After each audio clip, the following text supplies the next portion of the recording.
बात हो पाई है तो जरा वो भी बताएं। नहीं, नीलम से अभी तक ना तो मिलने दिया गया है, ना ही जी कोई बात हुई उनसे। जी। और अभी है कहाँ वो, क्या जानकारी मालूम हुई है? बस यही है, यही जानकारी हमें तो कि दिल्ली स्पेशल सेल में है नीलम। नहीं, कोई बात नहीं मैम। हम गए थे एक बार दिल्ली मिलने के लिए, जी तो ना तो उन्होंने मिलने दिया, ना एफआईआर कॉपी प्रोवाइड करा रहे हैं, कुछ भी नहीं करवा रहे हैं, बिल्कुल तानाशाही चल रही है। जी बस हाल तो आपको पता है, जिसका बेटा बेटी, जवान बेटा बेटी पुलिस की कस्टडी में हो, और इतने पढ़े लिखे होने के बावजूद भी को रोजगार ना मिले। हमें जी देशवासियों का सपोर्ट चाहिए, वो जी। हमें है। लेकिन अभी तक कोई विपक्षी नेता या सरकार के साझेदार कोई नहीं आया आपके घर? नहीं, कोई नहीं आया। मेरा एक और सवाल रामनिवास साहब, क्या आपने सुना होगा कि राकेश टिकैत का कहना ये रहा कि जो ये संसद कांड हुआ है इसमें जितने भी लोग मौजूद हैं उनको लेकर वो किसी भी तरह का कोई कदम नहीं उठाएंगे, जो किसान बयान दे रहे हैं या जो किसान इस मामले में प्रोटेस्ट कर रहे हैं। राम राम नमस्कार, हरियाणा तक देख रहे हैं आप और मेरा नाम सोनिया है। मेरे साथ जुड़ चुके हैं रामनिवास, जो कि नीलम के भाई हैं, उसी नीलम के भाई हैं जो कि संसद के बाहर रोजगार को लेकर नारे लगाती हुई हमें कई दिन पहले नजर आई थी। रामनिवास जरा बताएं, अभी हमने सुना कि खापों ने प्रदर्शन किया, खापों की ओर से पंचायत हुई है, कुछ किसान नेता यहां पर नजर आए हैं, तो इस पूरे मामले में क्या आपको कहा गया है खापों की ओर से?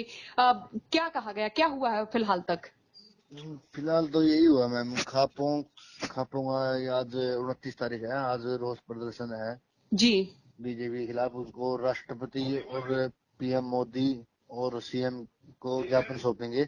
जी आज 29 तारीख को प्रोटेस्ट है नरवाना के अंदर, और नरवाना के अंदर नहीं है, आज हिसार के अंदर भी है, जी और कैथल के अंदर भी है, काफी जगह है। जी उसको नीलम की रिहाई को लेके, और जो यूएपी कानून लगा है वो उनके साथियों पर, उस पे उसको रद्द करने के लिए आज प्रदर्शन होगा। जी। तो आपके घर में कई बार पुलिस वाले आए हैं, तो क्या कुछ पूछताछ की गई, क्या छानबीन की? हम्म, कई बार आए हैं, 2 बार आए थे। एक बार तो दिल्ली से स्पेशल टीम आई थी, जी उन्होंने पूछताछ ऐसी कुछ खास की नहीं हमसे। जो नीलम का रूम था उसकी छानबीन की है, कुछ बुक्स वगैरह थी नीलम की, कुछ एक डायरी थी वो बहुत पुरानी थी, वो 2004-2005 की थी, जब गेंडा खेल रहा है गुरुकुल में पढ़ती थी नीलम, वो डायरी लेके गई है। जी और 2 अकाउंट 3 अकाउंट की है उसकी नीलम की, वो लेके गई है। और ऐसा कुछ मिला नहीं यहाँ पे। जी। तो अभी आपसे नीलम की बात हो पाई है? अगर बात हो पाई है तो जरा वो भी बताएं।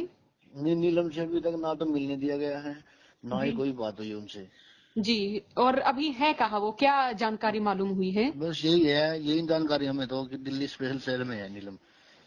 जी, लेकिन उनकी ओर से भी कोई ऐसी बात बताई नहीं गई है, नीलम कब तक यहाँ रहेगी, क्या कुछ रहेगा रिहाई का, क्या आगे की प्रक्रिया होगी, कोई बात नहीं हुई?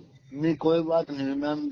हम गए थे एक बार दिल्ली मिलने के लिए, जी तो ना तो उन्होंने मिलने दिया, ना एफआईआर कॉपी प्रोवाइड करा रहे हैं, कुछ भी नहीं करवा रहे हैं, बिल्कुल तानाशाही चल रही है। जी।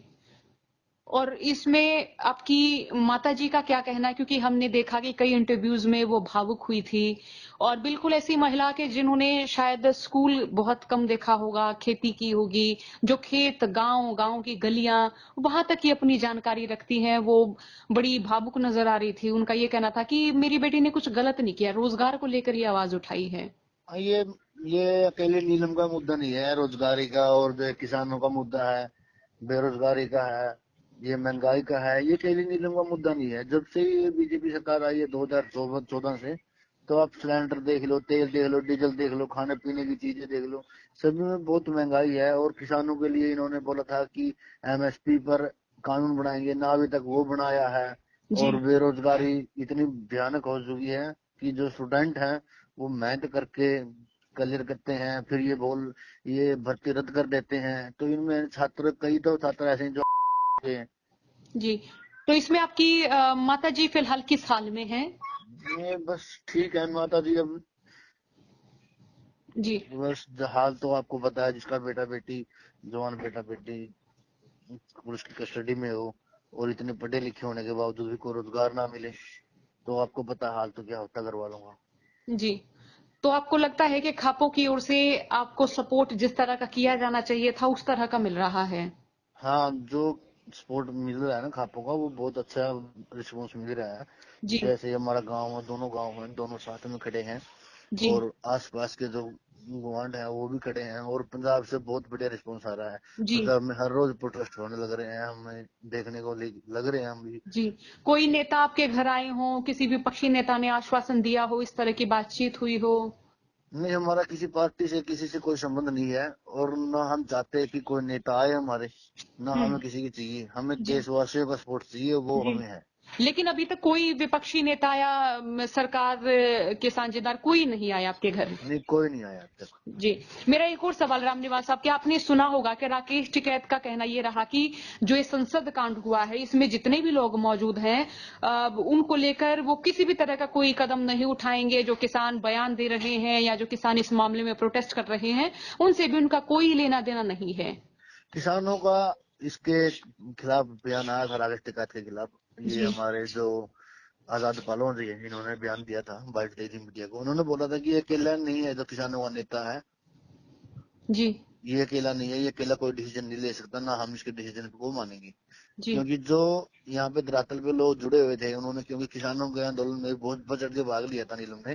जी। और पहलवानों को लेकर भी आपने एक देखी होगी शायद, एक फोटो बिल्कुल, है। तकरीबन 7 घंटे नीलम 7 जेल में भी घंटे, रही थी। जी जी हाँ, दिल्ली रही है, अरेस्ट हुई थी। जी तो इसी को लेके चल रहा है। अब राकेश टिकैत को मान नहीं रहा है इस बात को, ये सभी उसका विरोध कर रहे हैं कि उन्होंने ये बयान है तो गलत दिया। जी और ये नीलम के पक्ष में काफी संगठन भी उतरे हैं, किसान आंदोलन है जो संयुक्त किसान मोर्चा है, जी और मजदूर किसान यूनियन है, जी मनरेगा मजदूर है, गांव वाले हैं, सभी इसके पक्ष में उतर रहे हैं। और आज 29 तारीख है, ये जो नरवाना है, इसके अंदर बहुत बड़ा प्रोटेस्ट होने वाला है। 10 बजे से शुरू होगा, और कोर्ट लग जाएंगे, और वहां पे ज्ञापन सौंपेंगे हम। जी।